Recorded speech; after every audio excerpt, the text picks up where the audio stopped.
Аз съм българки, сина, майка ми е родила. С хубаво си блага ми е родината ми мила.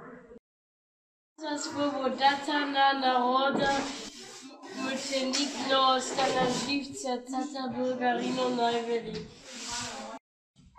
В родните ни планини бродил някога Раковски. Биди се за свободата, Невски, Ботев и Бенковски.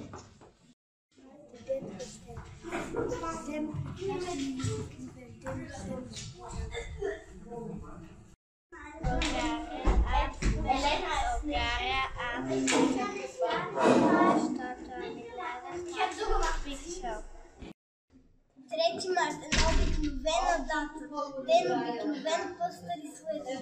В този ден напира по-сгъстен, по-остър вятърът на вековете.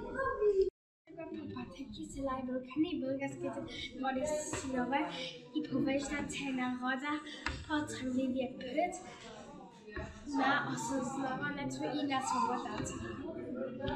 Както ме долеят небесата, набледо синята си планета, аз я съзирам страчината, минали и дълго времена.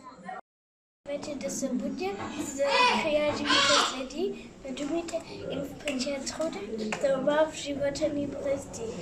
Мечтая с върховете разговаря, уча звуците на тази реч, с която жива е днес България, горена с огън, сечна от меч.